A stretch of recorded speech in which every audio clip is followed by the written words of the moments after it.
강화된 거리 두기가 성과를 내면서 다음 달 1일쯤 코로나 확산세가 정점을 찍고 내려올 걸로 보입니다. 저희가 입수한 정부 측 보고서에 어떤 내용들이 담겨 있는지 하나씩 풀어드리겠습니다. 저희가 처음 보도했던 카카오뱅크의 전세대출 피해자가 눈덩이처럼 불어나고 있습니다.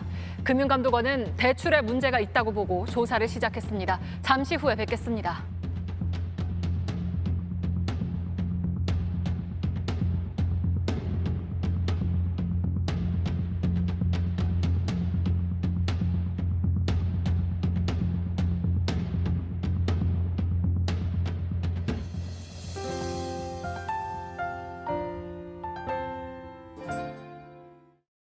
코로나 소식 보겠습니다. 오늘도 확진자가 1,300명 넘게 나왔습니다. 비수도권 확진자 비율은 40%를 넘겼습니다. 하지만 강화된 거리 두기가 조금씩 효과를 보이고 있습니다. 오늘 상황까지 포함된 정부 측 보고서를 저희가 입수해보니 다음 달 1일쯤에 정점을 찍은 뒤 확산세가 조금씩 가라앉을 걸로 나타났습니다. 먼저 최승훈 기자입니다. 정부는 이달 1일부터 거리 두기를 포함해 방역 수칙을 조금 풀어주기로 했습니다.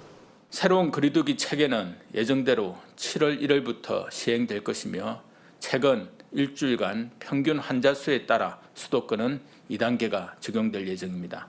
그런데 개편 하루 전 수도권에서 확진자가 크게 늘었습니다. 결국 거리두기 개편을 미뤘습니다. 하지만 확산세는 더 커졌습니다. 정부는 수도권 지역에 대하여 7월 12일 월요일부터 2주간 새로운 거리두기의 최종 단계인 4단계를 적용하기로 결정했습니다. 이후 지금까지 매일 1,000명 넘는 확진자가 쏟아지고 있습니다. 하지만 오늘 정부는 확산세를 잡을 수 있다고 했습니다. 국민들의 이동량을 한 20% 정도까지 줄이면 이달 말쯤을 어느 정도 이제 정점을 찍고 1,000명대 수준에서 관리가 될 것 같다고 하고요. JTBC가 입수한 정부 측 보고서입니다.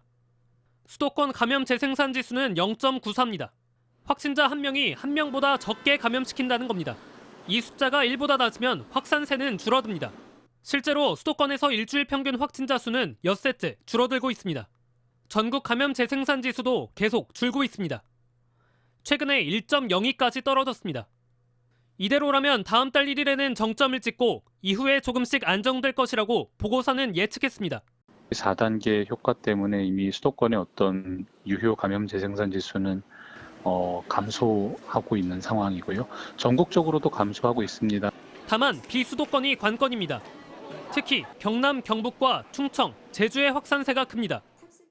수도권의 급증세는 정체된 모양새이나 풍선 효과, 또 휴야철의 이동량 증가로 비수도권의 대도시 및 여행 지역을 중심으로 증가세로 전환되면서 내일부터 2주간 시행되는 비수도권 거리두기 3단계가 유행 차단의 분수령이 될 것으로 보입니다.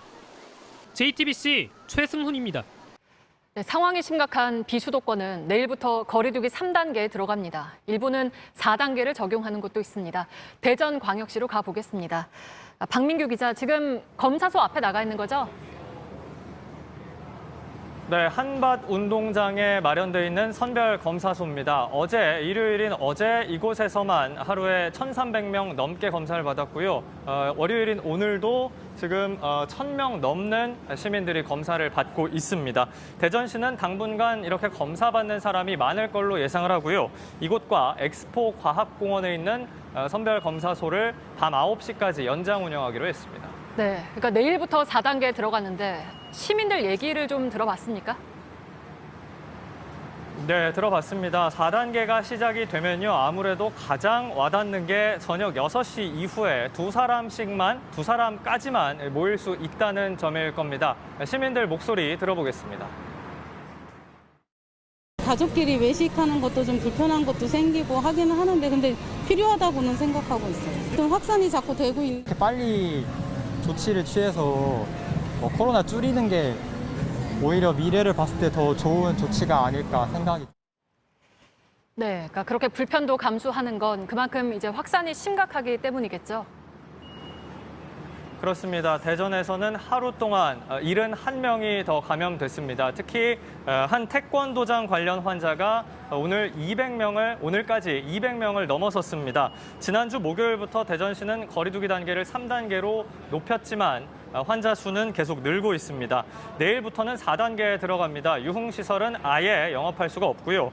학원과 영화관, PC방은 밤 10시가 되면 문을 닫아야 합니다. 물론 자영업자들은 불만인데요. 하지만 4단계 조치, 이 취지에는 공감을 하고 있습니다. 또 이번 조치로 확산을 잡을 수 있기를 기대하고 있습니다. 들어보시죠.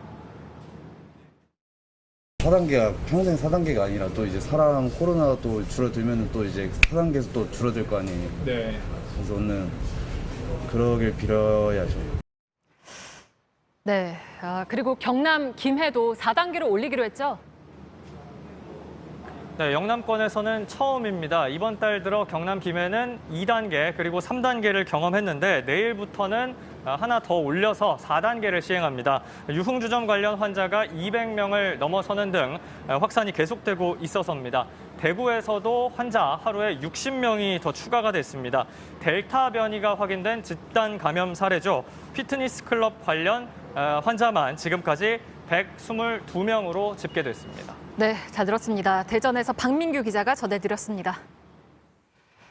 50대에 대한 백신 접종은 오늘부터 시작이 됐습니다. 그런데 주로 쓰기로 했던 모더나 백신 생산에 차질이 생겼습니다. 일단 급한 대로 화이자 백신으로 바꿔서 하긴 하는데 걱정했던 것처럼 백신이 모자라서 일정이 줄줄이 밀릴 수도 있습니다. 윤영탁 기자입니다. 50대 접종 대상자들이 차례를 기다립니다. 이 병원에 오늘만 150명이 예약했습니다. 맞아야지 더 빨리 종식될 수 있을 것 같아서 그래서 결정하고 왔습니다. 예약은 모더나 백신으로 했습니다. 하지만 화이자 백신을 맞았습니다. 모더나 물량이 부족해서 수도권은 모두 화이자 백신을 쓰기로 했기 때문입니다. 그런데 그것마저도 중구난방입니다. 이 의료기관은 서울에 있지만 50대에 모더나 백신을 접종하고 있습니다. 이 의료기관처럼 수도권의 250곳은 모더나 백신만 공급받기로 했기 때문입니다. 백신이 수급이 좀 안 되냐, 왜 이렇게 그 매스컴에서 나왔던 거하고 그 정보 내용하고 다르냐 이런 말 많이 하죠. 네, 다행히 맞는 게 정말 감사해요. 정부는 7월 말인 이번 주부터 대규모의 백신 물량이 들어온다고 장담했습니다. 정작 마지막 주가 됐지만 모더나 백신 생산에 문제가 생겼다는 소식이 나왔습니다. 아직 현황 파악도 안 됐습니다. 저희는 사실관계 파악과 대책 마련을 위해서 수시 실무 협의를 진행하는 등 행정적, 외교적 역량을 총동원하고 있습니다. 정부는 8월 말까지 화이자와 모더나, 아스트라제네카 백신을 모두 합쳐 3천만 회분을 들여올 계획이었습니다. 모더나 백신의 물량은 50대 연령층이 1차, 2차 접종을 모두 받으실 수 있을 만큼 충분한 규모로 50대 접종 대상이 모두 730만 명입니다. 두 번을 모두 맞으려면 적어도 1,500만 회분은 모더나 백신으로 들여와야 하는 겁니다. 이제 모자란 건 화이자 백신으로 막아야 합니다. 남은 화이자, 모더나 백신은 200만 명분 뿐입니다. 이대로라면 40대 이하 접종, 기약 없이 밀릴 수도 있습니다. JTBC 윤영탁입니다.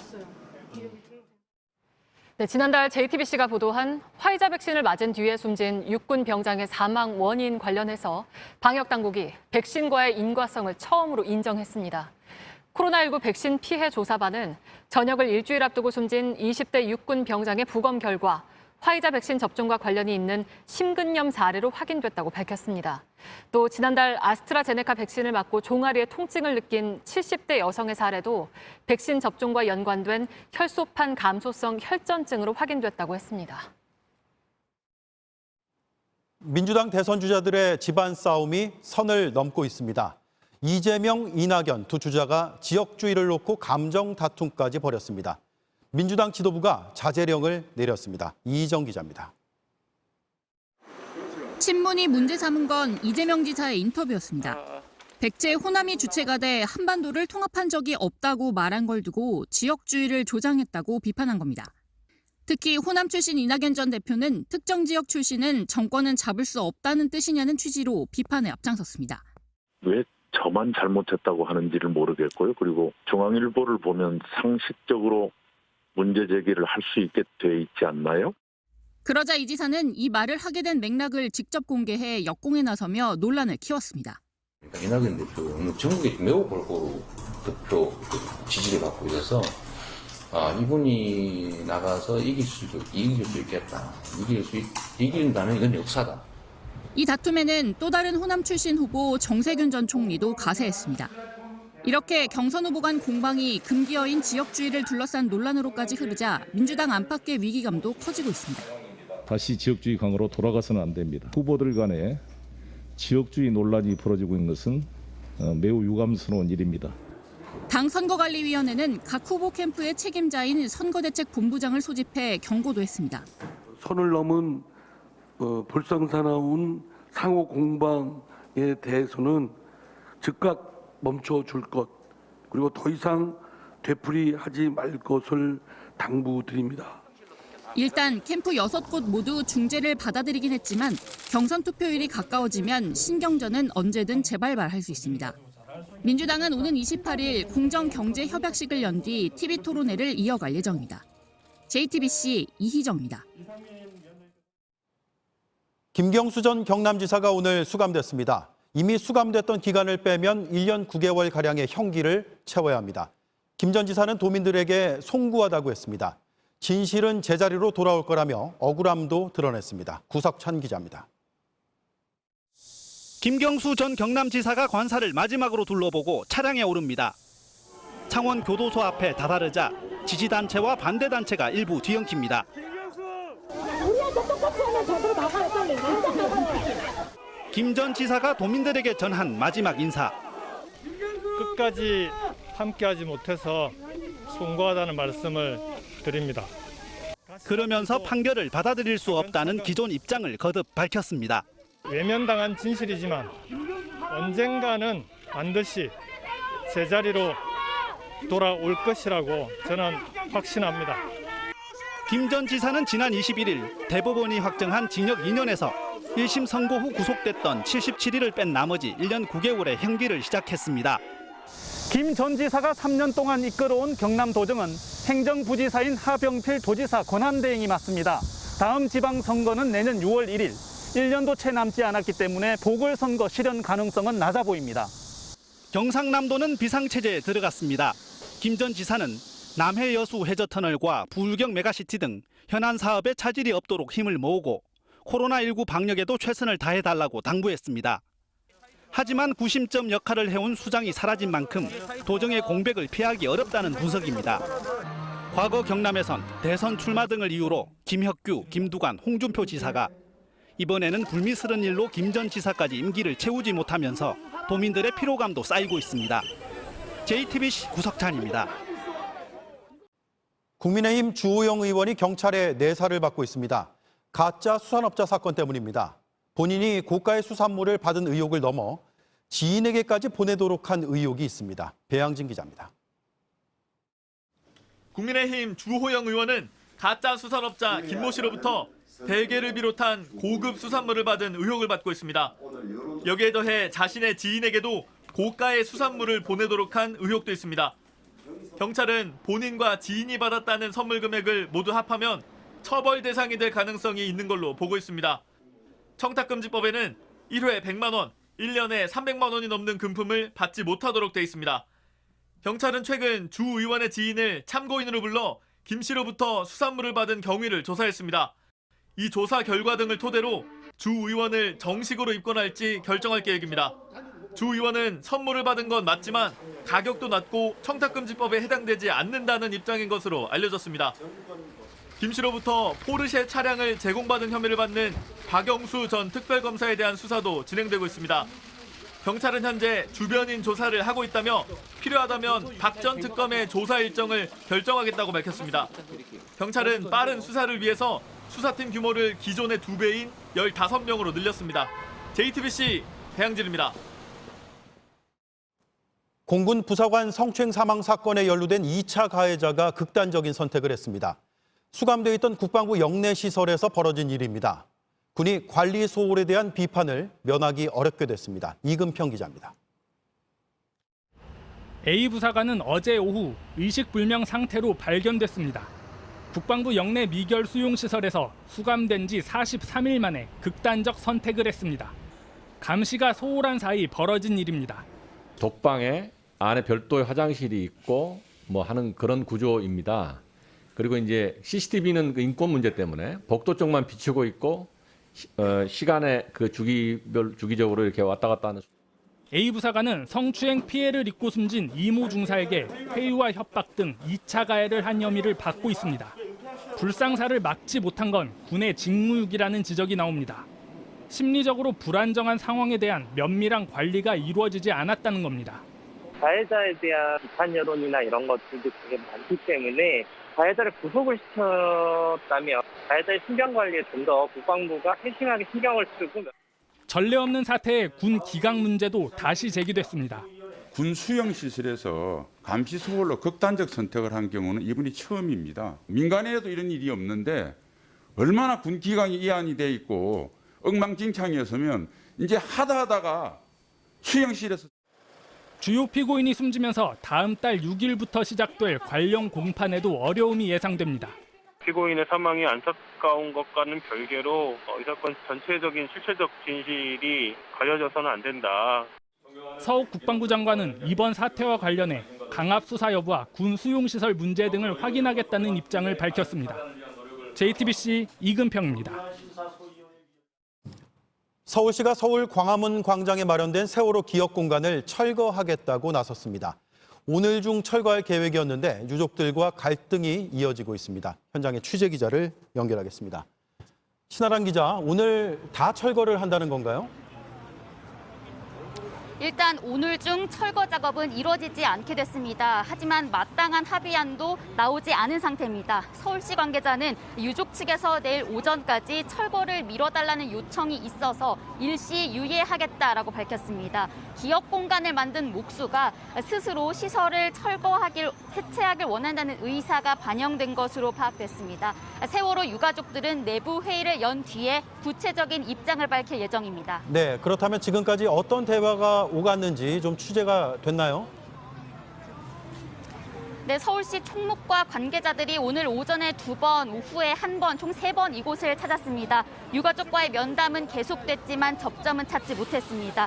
서울시는 광화문 조성공사를 마무리하려면 공사 진도에 맞춰야 된다. 시설 추가 설치는 협의 대상이 아니라는 입장입니다. 하지만 유가족 측은 오세훈 시장이 직접 와서 가족들과 협의 과정을 풀어가야 한다는 입장입니다. 이런 가운데 시의회 측에서 중재안을 마련하기도 했습니다. 기업 공간을 서울시 의회로 잠시 옮긴 뒤에 광장을 다시 만든 다음에 조성할 촛불 시민혁명 기념물에 세월호 내용을 담자는 겁니다. 이 때문에 내일 움직임도 지켜봐야 하는 상황입니다. 이런 가운데 시민들은 거리 두기를 한 채 철거를 중단하라는 문구가 적힌 피켓을 들고 있기도 했습니다. 자, 그리고 그 주변에서도 소란이 벌어졌다고요? 네, 마이크와 확성기를 든 일부 보수 성향 유튜버들이 공사용 펜스를 앞에 두고 유가족들을 향해서 막말을 쏟아냈습니다. 혹시 모를 마찰에 대비해 경찰의 경고 방송도 이어졌습니다. 확성기를 단 차량이 기업 공간 근처에 접근해서 수십 분간 고성을 이어가다가 불법 주정차로 강제 견인될 뻔하기도 했습니다. 네, 광화문 광장에서 신아란 기자가 전해드렸습니다. 네, 저희 뉴스룸이 최초 보도한 카카오뱅크의 전세대출 지연 사태 속보입니다. 확인된 피해자가 원래 3배로 늘었습니다. 금융감독원이 대출에 문제가 있다고 보고 조사에 착수했습니다. 과장 광고를 한 것인지 피해자가 얼마나 되는지 살피고 있습니다. 서유정 기자입니다. 직장인 이모 씨는 카카오뱅크에 전세대출을 신청한 뒤 3주 뒤에 부결 통보를 받았습니다. 잔금 치르기 나흘 전이었습니다. 다른 은행의 대출 심사를 받을 수 있는 기회까지도 뺏어버린 거라고 생각하거든요. 잔금 치르기 하루 전에 퇴짜를 맞은 A 씨의 경우도 있습니다. 다른 대출을 끼고 있다는 게 이유였습니다. 딱 일주일 전이라도 저한테 얘기를 해줬으면 제가 마련이라도 했겠죠. 어제 밤 12시까지 통화했어요. 돈 빌려보려고 주변에. 이들은 카카오뱅크가 대출 심사를 제대로 하고 있는 건지 의심스럽다고 했습니다. 알바몬이나 알바천국에 대출 심사 직원을 구한다고 올렸더라고요. 근데 초보도 가능 이렇게 써서 올렸어요. 아니 당연히 은행원이 해야 되는 거 아닌가? 이게 1금융권이 맞나? 대출 피해를 공유하는 채팅방에 들어온 세입자는 일주일 새 90명 가까이 됩니다. 첫 보도 때보다 3배로 늘어난 겁니다. 3일 내에 하는 걸로 그냥 유명하잖아요. 그냥 비대면이고 서류 그냥 사진 찍어서 내면 되는 거고. 그래서 그냥 그 의심 없이 그거 했던 것 같아요. 이처럼 피해자가 늘자 금감원은 조사에 착수했습니다. 3일 내에 심사가 된다는 게 허위나 과장 광고는 아닌지, 피해 사례는 얼마나 되는지 들여다본다는 게 금감원의 설명입니다. 또 카카오뱅크 측에 이들에 대한 피해 보상 방안을 강구하라고도 지시한 걸로 확인됐습니다. 금감원 고위 관계자는 JTBC에 카카오뱅크 피해자가 많다고 들었다면서 피해 규모가 커지면 분쟁 조정을 할 수 있다고 밝혔습니다. 대출 심사 과정에서 원칙이나 절차를 어긴 점이 발견되면 현장 검사를 나간다는 방침입니다. 전문가들도 조사가 필요하다고 말합니다. 약속을 했으면 지켜라. 아니면 과당 광고니까 3일 내에 니네가 해주겠다 그러면 서류가 부족하더라도 3일 내에 해주든지 아니면 못하겠다고 하면 빨리빨리 얘기를 해주든지.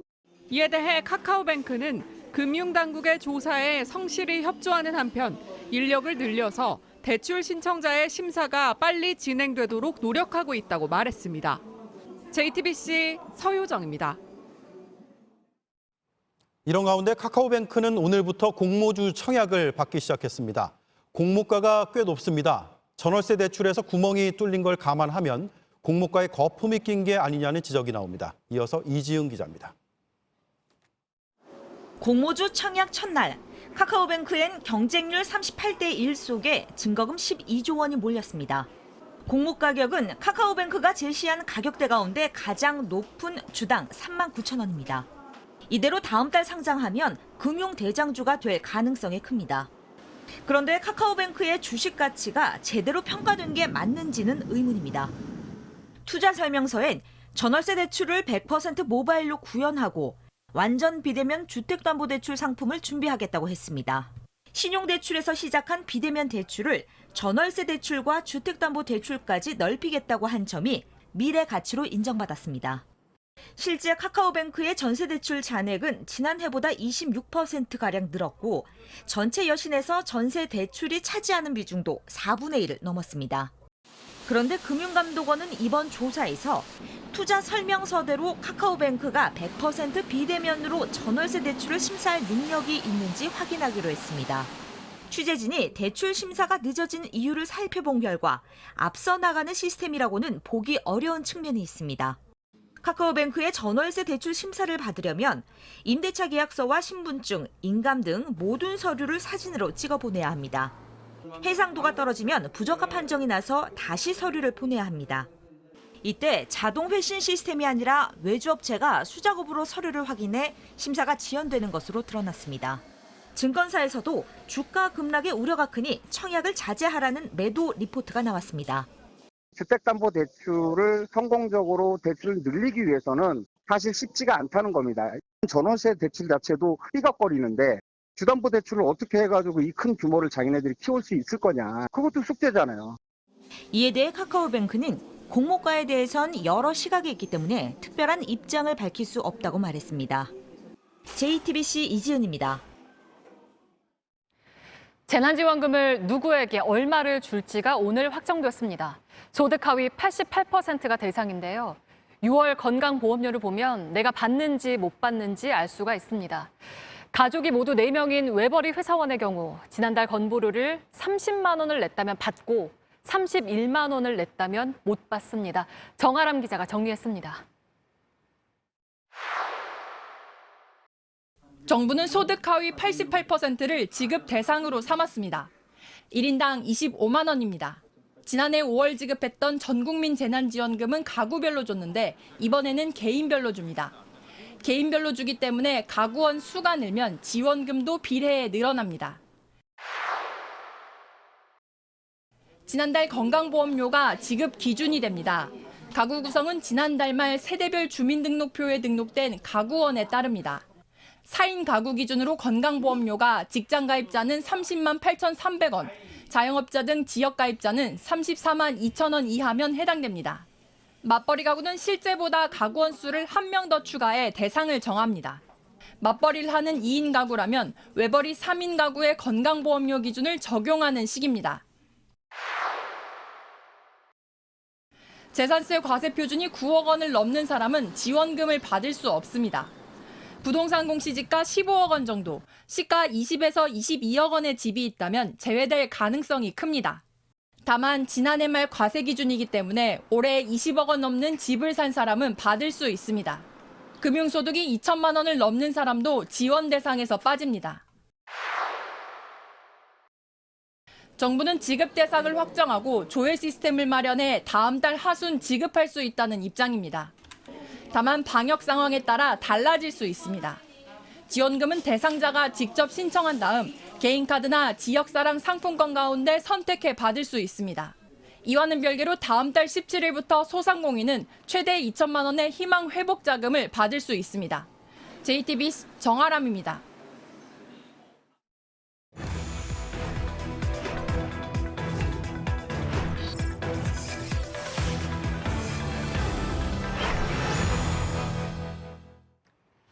가족 안에서 일어나는 친족 성폭력은 집계된 것만 해마다 700건이 넘습니다. 가족들이 쉬쉬해서 묻히는 경우도 많고 어른이 된 피해자들이 용기를 내봐도 공소시효가 지난 경우도 많습니다.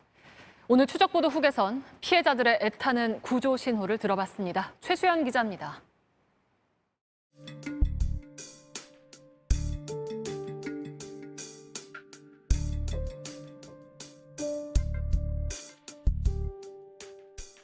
아버지가 8살 때부터 18살까지 10년의 성폭력을 행했고 멈춘 이유가 대학 가기 위해서. A씨를 괴롭힌 건 친아버지였습니다. 엄마도 알고 있었습니다. 엄마도 처음부터 알고 있었어요. 이제 와서 뭐 어떡하겠냐. 부모를 용서하지 않으면 네가 불행한 거라고 했어요. 또 다른 피해자도 취재진을 만나 힘들게 입을 뗐습니다. 가해자는 친척. 부모님에게 도움을 청했지만 입단속만 시켰습니다. 그걸 왜 이제 와서 얘기를 하냐. 이제 와서 어쩌라고. 친족 성폭력에선 이렇게 피해자에게 집요한 침묵이 강요됩니다. 사실을 털어놓으면 온 집안이 나서 오히려 가족 파탄범이란 멍해를 지우기 일쑤입니다. 그래서 전문가들은 친족 성폭력을 이렇게 부릅니다. 영혼의 살인. 다른 학대보다 더 영혼의 살인이라고 하는 이 얘기는 은밀하게 이루어지잖아요. 옆에서 우연히 알기가 어려우니까 더 오래 지속되죠. 무서운 건 이런 영혼의 살인이 결코 드문 일이 아니란 점입니다. 경찰청이 집계한 친족 성폭력 사건만 지난 4년간 3천여 건, 매년 700건이 넘습니다. 침묵을 강요당한 사건을 포함하면 실제는 더 많을 걸로 보입니다. 혼자서 견뎌야 하는 피해는 더 깊은 상처를 남기게 마련입니다. 일상은 산산이 부서지고 피해들이 일상 속에서 튀어나오는 거예요. 전철 지나갈 때 덕거덕거리는 소리가. 의식하지 못한 채 학대를 대물림하기도 합니다. 치료되지 않은 상태로 어른이 되면 반드시 자녀 학대와 무관하지 않게 되더라고요. 창피한 얘기죠. 우리 아이들 학대를 했어요. 그나마 이런 문제들의 뿌리를 직시할 수 있게 된 건 아주 오랜 시간이 지난 뒤였습니다. 반백년이라고 하는데 50년 만? 40년 만에 처음 얘기예요. 친족 성폭력의 또 다른 특징은 주로 유년기나 청소년기에 피해를 겪게 된다는 점입니다. 스스로를 지킬 힘과 의지를 갖추기까진 시간이 걸릴 수밖에 없습니다. 이 가족에 대해서 피해가 갈까 봐. 그 아이 자체도 그거를 가족이란 걸 잃고 싶어 하지 않은 본능적인 그런 마음이 있어요. 이러다 보니 평균 10년이 지나서야 처음으로 상담을 받고 고통을 털어놓는다는 게 관련 기관의 설명입니다. 하지만 현재 친족 성폭력의 경우 처벌법의 공소시효는 고작 10년. 힘들게 용기를 내도 할 수 있는 일이 없는 경우가 허다합니다. 우리 아이들이 정상적인 발달 수준을 못 꺾어요. 이게 한 5년이나 7년 정도 이렇게 유예된다고 생각을 하시면 돼요. 고소하려고 해도 공소시효가 걸리기 때문에. 다행히 친족 성폭력에 대해선 공소시효를 없애자는 법안이 지난 1월에 발의되긴 했지만 다른 법안들에 밀려 아직 심사에도 들어가지 못한 상황. 일반인에게는 10년이 긴 시간처럼 느껴지지만은 피해자들에게는 굉장히 짧은 시간입니다. 피해자들은 또 한 번의 침묵을 강요하고 있는 국회를 향해 이렇게 호소합니다. 저희와 같은 사람들에게도 기회가 있었으면 좋겠어요. 가해자를 벌할 수 있는 기회. JTBC 최수연입니다.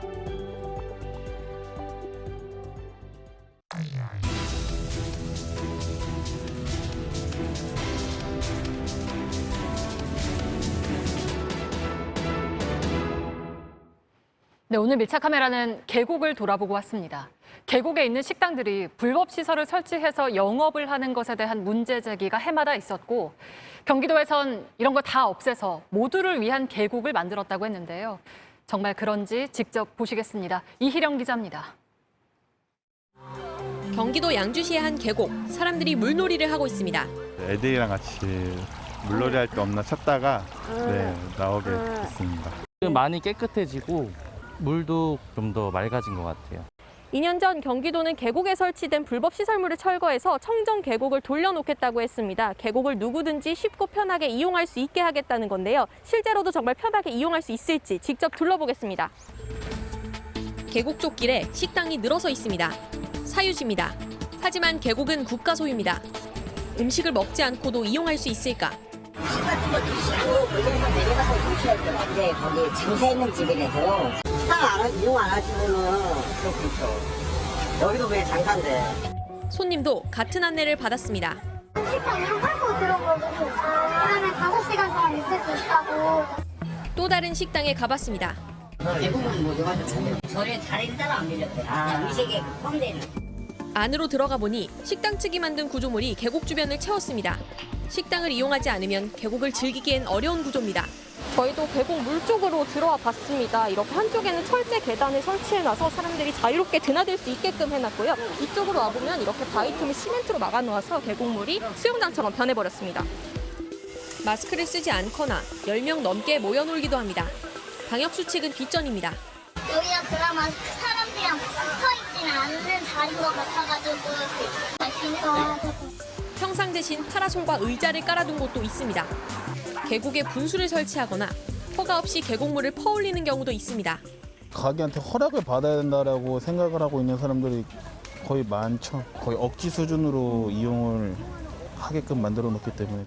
다른 자리를 찾아서 여기까지 오게 된 거예요. 이 장흥계곡 긴 계곡 중에 이런 시설, 그러니까 이런 걸 이용할 수 있는 부분이 굉장히 적다는 거예요. 이번엔 식당이 없는 쪽 계곡에 한번 와봤습니다. 식당이 없는 쪽에는 이렇게 모두가 이용할 수 있는 계단을 설치해놨다고 하는데요. 실제로는 이 계단들의 문제가 없을지 한번 알아보겠습니다. 시민 누구나 이용할 수 있다지만 유명무실한 곳도 있습니다. 제 뒤로 모두의 계단이 보입니다. 누구나 이용할 수 있게 해놓은 계단이라는 건데 정작 가게 사이에 있기 때문에 누구나 이용하기는 쉽지 않아 보입니다. 식당 측은 누구나 들어갈 수 있다고 설명합니다. 계곡도 들어갈 수 있는지 어떻게? 네, 저기 모두의 계단. 하지만 계단이 안 보인다고 지적하자 수긍합니다. 건물이 없었을 때는 이제 저기 바로 보였는데 건물이 생겨가지고 이제 안 보이는 거예요. 이렇다 보니 시민들은 계곡을 자유롭게 이용할 수 있는지 몰랐다고 합니다. 그걸 알고 왔으면 집에서 뭔가 준비를 해가지고 확실히 비싼 거는 뭐 맞는 것 같고 당연히 그거 알았으면 이용을 안 했죠. 다른 식당 앞. 역시 모두의 계단이란 표시가 있지만 계단이 보이지 않습니다. 모두의 계단이 어디에 써 있어요? 입구가 막혀 있는 곳도 있습니다. 문구를 보긴 봤는데 그게 사실 무슨 뜻인지는 잘 몰랐었어요. 홍보를 해야 되겠죠. 계곡은 불법 시설이 많았던 전보다는 확연히 나은 모습이 됐습니다. 하지만 청정 계곡이 시민들 품으로 돌아왔다고 하기엔 여전히 불편한 모습도 많았습니다. 불법 시설만 없앨 것이 아니라 의미 그대로 모두의 계곡이 되도록 만들어야 하지 않을까요? 밀착 카메라 이희령입니다.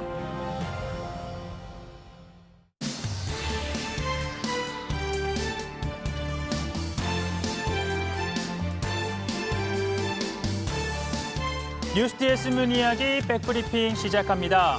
오늘 첫 번째 브리핑은요. 어색한 거리두기입니다. 요즘은 어딜 가나 거리두기 철저하게 신경을 써야죠. 한 칸씩 띄우고 앉는 등 거리를 두고 앉는 건 자연스러워졌는데요. 오늘 전북 김제 금산사에서는 월주스님의 연결식이 엄수됐습니다. 마찬가지로 참석자들 이렇게 거리두기를 한 채 앉았는데요. 그런데 이 두 분의 거리두기 특히 좀 어색해 보였습니다. 추미애 전 법무부 장관과 윤석열 전 검찰총장입니다. 이 순간 포착된 장면인데요. 추 전 장관은 반대편을, 윤 전 총장은 손에 쥔 자료를 들여다봤습니다.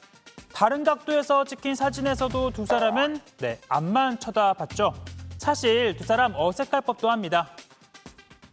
장관의 말을 겸허히 들으면 좋게 지나갈 일을 세상 지휘랍시고 해가지고 일을 더 꼬이게 만들었어요. 일단 법리적으로 보면은 검찰총장은 법무부 장관의 부하가 아닙니다. 그리고 각각 법무부와 검찰을 떠난 다음엔 또 여야의 대선 주자가 됐죠. 이 과정에서도 날선 신경전은 계속됐습니다.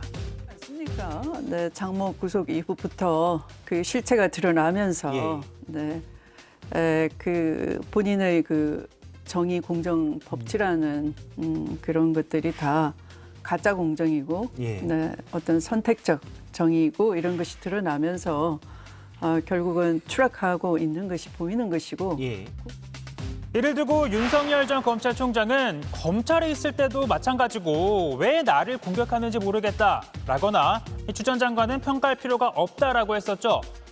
오늘 행사 자체가 엄숙한 자리이긴 했지만 두 사람 사이에 이렇게 냉기가 감도는 듯 했습니다.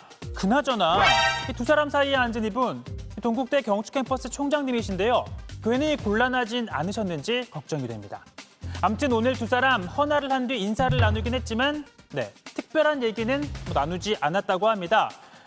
물론 서로에게 남은 앙금이 쉽게 사라지진 않겠지만 한 국가의 지도자가 되겠다는 분들인데요. 감정적으로만 대하지 말고 좀 더 차분하게 또 이성적으로 대화를 한번 나눠보면 어떨까 싶네요.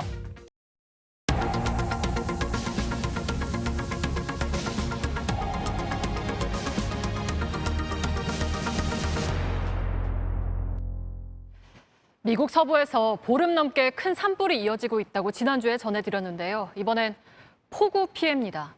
최근까지 폭염으로 땅이 가문 상태여서 물을 제대로 흡수하지 못하고 바로 홍수로 이어질 수 있는 상황입니다. 홍희정 특파원입니다. 붉은 진흙물이 세차게 흘러내립니다. 강물은 먹물처럼 변했습니다. 애리조나, 뉴멕시코 등 미 서남부 지역에 계절풍 몬순으로 인한 폭우가 들이닥친 겁니다. 불어난 빗물에 차가 쓸려 내려가고 마을 곳곳은 온통 물바다가 됐습니다. 나뭇가지를 잡고 버티거나 차량 위로 올라가 구조를 기다리는 일까지 벌어졌습니다. 4살 된 여자아이가 급류에 떠내려가 실종되기도 했습니다. I came out here as fast as I could and we're digging and just have our fingers crossed. Really, really sad. 특히 섭씨 46도까지 치솟은 폭염으로 땅이 가문 지역에선 걱정이 더 커집니다. 메마른 땅이 물을 제대로 흡수하지 못하면 흘러넘쳐 홍수로 이어질 수 있습니다. 최근 산불로 폐허가 된 산림에 폭우가 덮치면 잔해물이 쓰나미처럼 몰려오는 사태까지 우려되고 있습니다. 최근 대홍수로 독일과 벨기에 등에서 200여 명이 목숨을 잃은 서유럽에도 또다시 폭우가 내렸습니다. 기록적인 집중호우로 영국 런던 곳곳이 물에 잠기면서 비상이 걸렸습니다. 로스앤젤레스에서 JTBC 홍희정입니다. 중국도 태풍 때문에 비상이 걸렸습니다. 상하이 일대에 상륙한 6호 태풍 인파가 초속 38m에 달하는 강풍과 폭우를 동반하면서 피해가 잇따르고 있습니다. 베이징 박성훈 특파원입니다. 태풍이 상륙한 상하이 앞바다는 위협적입니다. 파도가 무서운 기세로 방파제를 넘어옵니다. 최대 파고는 7m. 선박들은 금세라도 뒤집힐 듯 위태롭습니다. 태풍은 불과 몇 시간 만에 도심으로 진입했습니다. 300mm가 넘는 폭우로 상하이 한복판을 흐르는 황푸강은 경계 수위까지 들어찼습니다. 초속 38m에 이르는 강풍은 지하철 육상 통로마저 부숴버렸습니다. 길가에 세워진 대형 가로등이 쓰러져 도로를 덮쳤고 가로수들은 바람에 못 이겨 줄줄이 쓰러졌습니다. 한 아파트에선 베란다 유리창이 바람에 뜯겨져 나가기도 했습니다. 那目前它有可能会在浙江平湖到上海金山一带沿海再次登陆，局地海域或地区的风力将会达到10到12级，阵风还将会高达12到14级。 중국 동남부 일대를 강타한 태풍에 상하이를 오가는 고속철 운행이 전면 중단됐고 항공편도 줄줄이 결항됐습니다. 华东地区呢，原来有13个机场受到影响，根据现在的评估，已经扩大到了18个机场。 이런 가운데 최근 지하철까지 침수시킨 허난성 폭우로 지금까지 63명이 숨지고 5명이 실종되는 등 피해가 계속 늘어나고 있습니다. 베이징에서 JTBC 박성훈입니다. 조금 전 유네스코 세계유산위원회에서 한국의 갯벌이 세계 자연유산으로 등재됐습니다. 서천과 고창, 신안, 보성과 순천 등 모두 4곳의 갯벌이 해당됩니다. 한국의 세계유산으로는 15번째 등재입니다. 우리 정부 관계자는 한국의 갯벌은 중국에서 호주로 이동하는 철새들의 주요 도래지로 유네스코 심사 결과 생태학적인 보전 가치가 인정됐다고 밝혔습니다.